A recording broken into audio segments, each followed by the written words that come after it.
మందకృష్ణ మాదిగ ఆదేశాల మేరకు విహెచ్పిఎస్ ఎంఆర్పిఎస్ నాయకులు ఎడపల్లి ఎంఆర్ఓ కార్యాలయాన్ని ముట్టడించారు.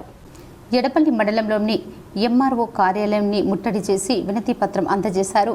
మహాజన నేత పద్మశ్రీ మందకృష్ణ మాదిగ ఆదేశాల మేరకు విహెచ్పిఎస్ ఎంఆర్పిఎస్ అనుబంధ సంఘాల ఆధ్వర్యంలో ఎంఆర్ఓ కార్యాలయానికి ముట్టడి చేసి ఎంఆర్ఓకి వినతి పత్రం అందజేశారు.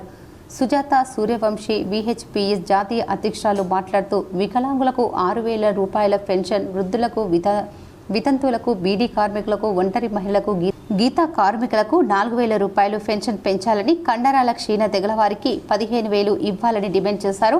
తెలంగాణ రాష్ట్ర ముఖ్యమంత్రి రేవంత్ రెడ్డి ఎన్నికల సమయంలో తమ ప్రభుత్వం అధికారంలోకి వస్తే వికలాంగుల పెన్షన్ 6,000 పెంచుతామని, అలాగే వృద్ధులు, వితంతువులు, ఒంటరి మహిళలకు, బీడీ కార్మికులకు 4,000 రూపాయల పెన్షన్ పెంచుతామని హామీ ఇచ్చారు.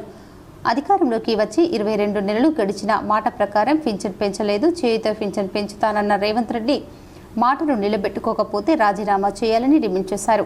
కొత్త పింఛన్లు మంజూరు చేయకపోయినా రాజకీయంగా కాంగ్రెస్ పార్టీని భూస్థాపితం చేస్తామని హెచ్చరించారు. ఈ కార్యక్రమంలో భూమయ్య, ఎంఆర్పిఎస్ జిల్లా ప్రధాన కార్యదర్శి పిల్లంగోలి సావిత్రి, ఎంఎంఎస్ జిల్లా సీనియర్ నాయకురాలు తాడిం అబ్బయ్య, ఎంఆర్పిఎస్ మండల ప్రధాన కార్యదర్శి సాయమ్మ, ముంతాజ్ బేగం, నూర్జహాన్ బేగం, లక్ష్మీ, కళావతి, సవిత, సుమలత తదితరులు పాల్గొన్నారు.